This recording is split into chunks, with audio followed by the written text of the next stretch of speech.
Alright guys, welcome back to my channel. My name is Brian. This is Brian on an Island where we do tech and gaming. And as you guys can see, today we're going to be doing a reaction to the Verge's PC build guide. Now this has been re-uploaded by someone else because they took down the original video because that's how much dislikes it got. This video was horrible. Like this guy, I don't know where he is, God bless his soul, but he will never be paid by anyone to build another PC ever again. I don't know if he was nervous or if he was doing too much, but he said some really horrible things. So we're gonna go ahead and we're just gonna let's go through this video. So a few years ago, TC, or managing editor, built a gaming desktop, but it's kind of out of date and it's definitely not going to hold up for Battlefield 5. Yes. So let's build a new one.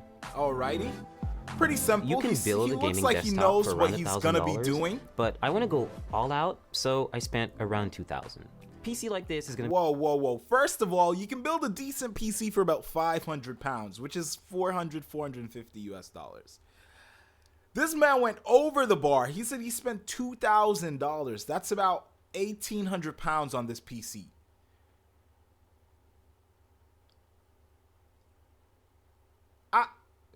Anywho, and he says it's only gonna play some games at Ultra.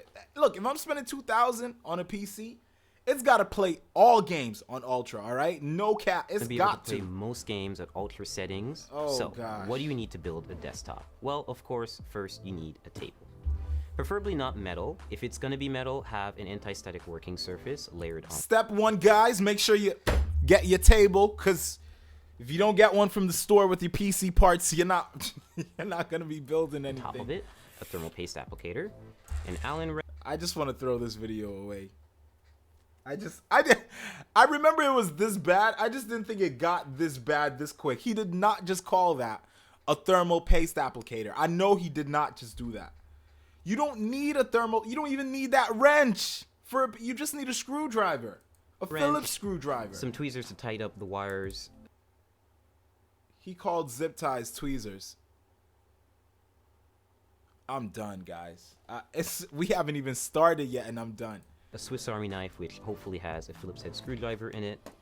And last but not... You don't need a whole Swiss Army knife. You just need a Phillips screwdriver. Not least, an anti-static bracelet, which is to protect you and the parts. Fun fact, when I started making PCs, more importantly, I always had you need to understand what these parts are doing. A static band to make sure I didn't To better understand the parts that make up a desktop, let's try to understand them individually. The processor is like the computer's brain, a base of calculations that control everything the computer does. Yeah. The motherboard is like the foundation, serving as a main structure for all other parts to be added to. It also allows the other parts to communicate with one another, which also makes it kind of like a nervous system. Well said. Graphics cards are responsible for rendering and processing visuals into what you see on screen. Our PC's power supply is, of course, channeling electricity, in that it adjusts and provides the right amount of energy to keep it running. Last but not least, RAM, or random access memory, and your hard drive are good examples of short-term and long-term memory, respectively. Very true. If you want to better understand what kind of computer to build, then first figure out what you want to use it for.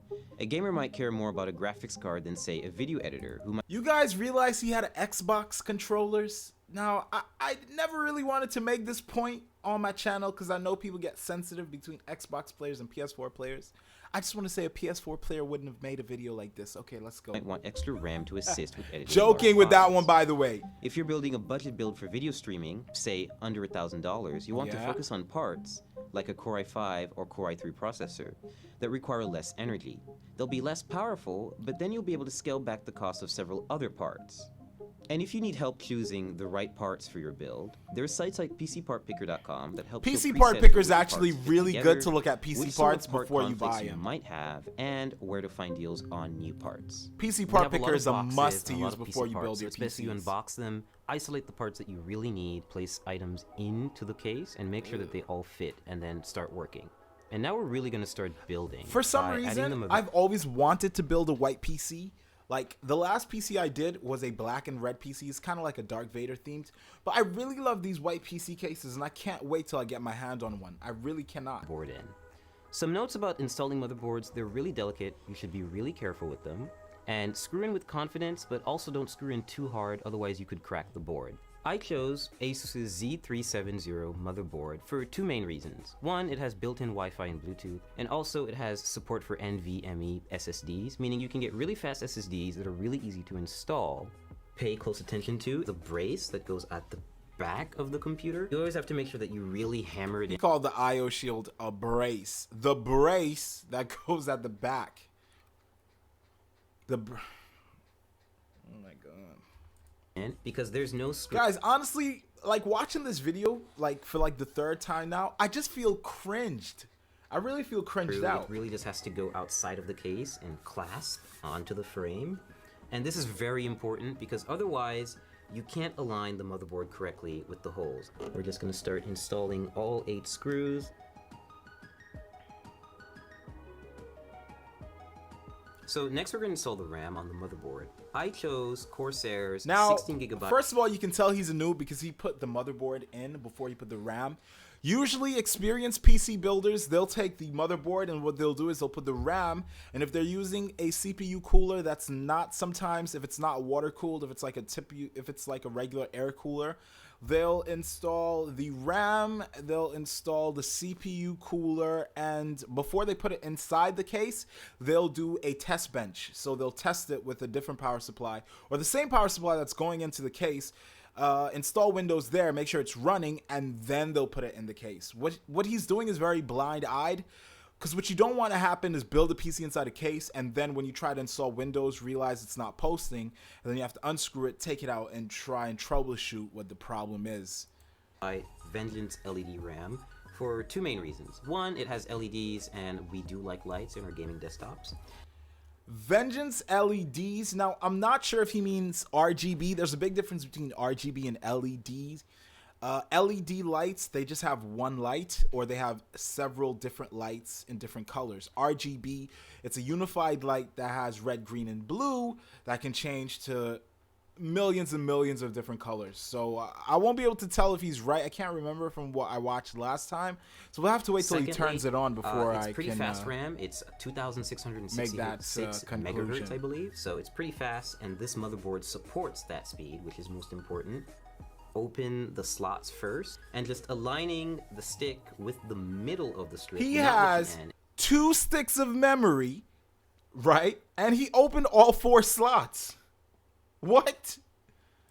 And just lining that up with the logo. I really hope he puts them in dual channel, because if he doesn't put those, that's when you know the RAM sticks of RAM in dual channel. We're going to install the hard drive. Oh, or in this case, the NVMe. My God, look at the RAM. They're installed together side by side. They're not even dual channel installed. What is going on here? Somebody get this guy some help. SSD. I chose this format of solid state drive so that I could input it into the motherboard without having to worry about extra wires or putting it in a separate part of the case and just getting really messy. This is from Kingston, and it's 480 gigabytes, so it's not a lot, but you can always upgrade this and swap it out, and it's only held down by 1 screw and the latch, so it's really simple and really straightforward. Speed for gaming is important when it comes to a hard drive. You want files to write quickly, and you want games to load quickly, so that's why it's best if you use an SSD. That Army Swiss knife, that Swiss knife is really getting to me. The graphics card. I chose PNY's GTX 1080, which is overclocked, and so it's a pretty easy installation. You're just going to find the gold connectors, and you're going to line this bracket with the back end bracket of your PC case. Now, which lane you choose depends entirely on what other parts you're going to put in the system. I'm just going to pick the top one because the SSD is at the bottom and I don't want to cover it. I just think it looks nice. Click down. Take your remaining brackets and just put them in the spots that you haven't used. You don't have to screw these in. They get bolted down by the back end bracket. And your GPU is installed. They get bolted down. I chose Corsair's 850 watt power supply because I need enough headroom for ray tracing GPUs when they come out, and I don't want to have to upgrade it again. So all you have to do is take the brick and make sure that you align it with these little insulating pads. Those are not insulating pads. Those are cushions. So when you... So the power supply doesn't short circuit and come into contact with the rest of the system. It's not so that it doesn't short circuit. So those pads, guys, What happens is the main reason why you have them is to prevent heat transfer. You'll see if you've ever opened the PlayStation 4 or any other game console, you'll see those insulation pads. It stops heat from going from one source to another. It allows for that part or that item to be able to cool itself down. So I don't know why he's calling them I don't know why he's saying it has anything to do with getting shocked or short-circuited or something. So just take it in, slide it in nice and easy until you have a snug fit, and then shift it to the back and make sure it's right up against the frame. Now you just take the required screws and you tighten and screw in. Wow. So next step, we're going to install the CPU cooler. In this case, it's going to go on the top end of the case, and we're just going to have the hose hang out for a little while until we install the processor, which is going to come a little later. So all this time, the processor is not in the motherboard?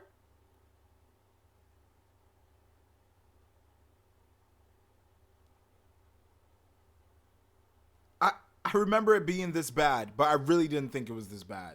Always be sure to try to place it in the system first before you install it, because you can see it takes up a lot of space. But in this case, no pun intended, it fits in perfectly, and we're gonna start screwing it in. He made a PC There's joke, nothing you special know. about this screwing In this process. case, no They're pun just intended. Really long That was screws a good because one. they go through Oh, the it really entire was. frame of the cooler, and they take forever. So next up, cables. Every power supply is going to come with a big bag of Velcro cables. Not every power supply. Most power supplies come with separated cables. That's if they're fully modular. There's fully modular power supplies, semi-modular or half modular, and then there's the ones that you can find dirt cheap that aren't modular at all. All the wires are connected to the power supply. Now, the reason people usually go for fully modular power supplies is because you can only use you have a choice of using only the cables that you want to use, which means your PC ends up looking a lot neater than a power supply that has all the wires coming out of it at once. It's kind of daunting at first, so you always have to find the ones that are going to fit. In this case, you need to match those cables with the correct descriptions on the power supply. Next step is we're connecting the power supply to the motherboard with a 24-pin cable. We're just matching that cable from the motherboard, threading it through the back, and attaching the 24-pin header to the power supply so that we can have one of the connections complete. This case is the next few great additions will be for the GPU, for any cable specific management. ports the case has, And for I any can't lighting the remember case if has, the CPU he managed cooler, the cables properly or anything not. else, really. We're installing the CPU, the heart of the computer or the brain, depending on how you look at it. So to do this, we're just going to remove the plastic covering that they put on the motherboard. We're just going to take this little plastic part out. We'll just toss that out of here. And now we have an exposed CPU holder, or rather slot. I'm not even gonna say nothing. I'm just On the motherboard. I'm not even And gonna we're say gonna use nothing. the I'm at a CPU loss. applicator. This is a special little part CPU that not applica- everyone may get, but this motherboard that we got from ASUS. Did he touch the inside of the seat? You don't even need to use the CPU holder. You just put it in the motherboard, man. You literally just take the CPU, you line it with the arrows, and you put it on the motherboard. Just stop. Definitely does have. It's called a CPU installation tool. It makes it really useful if you want to install a Core i7 hexa-core CPU. Yeah, we've got one, and it's an Yes, you do. You do have one. chip, and it's ready to go, and it supports overclocking. So what having this little installer does for you is it's basically a brace that you can apply. He's right probably to not the even gonna CPU use it. and light it up with the triangles that you'll see on the bottom left corners. And this will make it easier for us to apply it to the motherboard, and then apply thermal paste, and then apply a CPU cooler on top. Oh my god. And we're just going to carefully lean it down into the system and make sure that everything lines up, and we're going to clasp down on it, and we'll be good to go. He didn't even. Did he use it? He didn't even use it. So we're about to apply thermal paste to the CPU. That's Every looking CPU pretty cooler okay so actually far, comes if I'm with a bit of honest. thermal paste already neatly applied in a circle around it. You don't even But need it's more. usually not enough. It's good essentially PC. All right, you see, there's a lot of people that talk about thermal paste like it's the worst thing in the world. I love thermal paste. I usually always apply a little bit more than other people.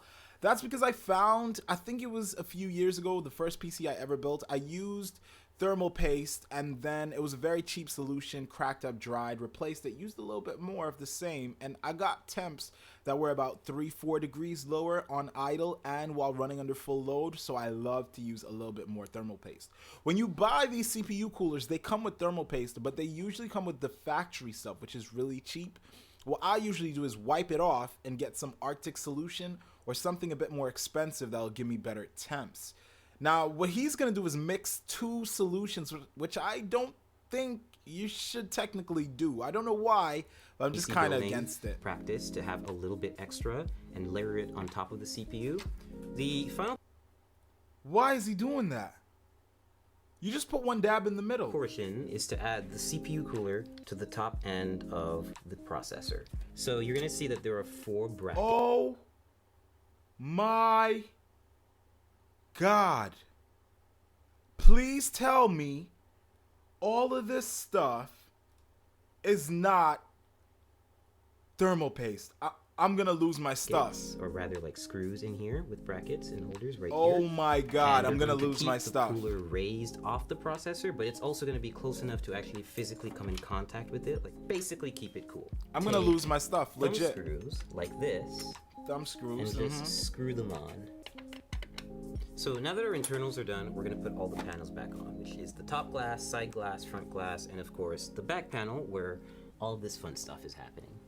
So we fully built the PC, everything's put together. Oh my God, and we he got didn't to the even post manage screen. the cables. So what's next? Well, we got to the post screen. All this fun stuff is happening.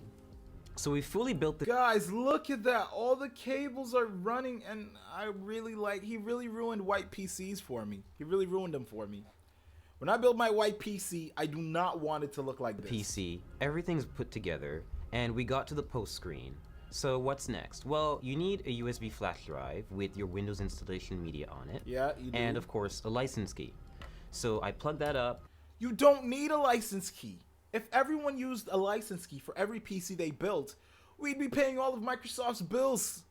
Do you know how many PCs I've built and I've only used Windows temporarily? Because I build them for the day, and after that, that's it. I don't use them again. I literally put them together, take them apart, test them, and take them apart. Installed Windows in a couple of minutes, installed a bunch of drivers, and now we have a fully functioning gaming PC ready to run some games. Right now I've got Armor 3 running at maximum settings, native resolution, which is 1080p HD, and it's running pretty smoothly. Like, I'm averaging 70 and 80 FPS, and this is normally like a very intensive game to run, and it's still doing a pretty good job. I've never So even right now heard I'm of playing that game Legends. before. How It's is one it of my intensive favorite to games. run? I'm actually playing against a bot, and You spent $2,000 on a PC to play League of Legends? You can run that with a 750 Ti graphics card. What's wrong with this guy? Oh my God, I'm stressed. I can't I'm even sit. distracted, I so can't I'm even not sit on actually my doing seat so well. properly right now. But otherwise, like, this is pretty much what you would see me do on a gaming computer. Test stuff out, and hopefully have really high frame rates like I am right now. I'm averaging 120 FPS, and that's only because I've actually locked the game to that frame rate, because I can get around 300 FPS. It's League of only Legends! on maximum settings, which is a little bit absurd, and you don't really need that, so I've locked it. Building a gaming desktop has been a great experience. I'm able to max out a lot of my favorite titles, and I'll be able to play a lot of upcoming titles like Battlefield 5 and Cyberpunk 2077 without worrying too much about the parts I have. First of When all, I don't think you're about to run Cyberpunk 77 because I don't think nobody would ever want you to play. Bro, you really need to get on your PC terminology, because I know I'm a noob, but you're noobing. You're just noobing a bit racing too hard. reviews come out, for example, You're I'll be able noobing to a bit upgrade too without having hard. to buy a completely new system. And if I have a problem down the line, I can always just swap out a part and have it serviced rather than losing my whole computer. That And of computer course, doesn't now even we look also like have a it's computer to running. Test and benchmark games here at the Verge. Oh my gosh. You know what, guys? That's my reaction to this.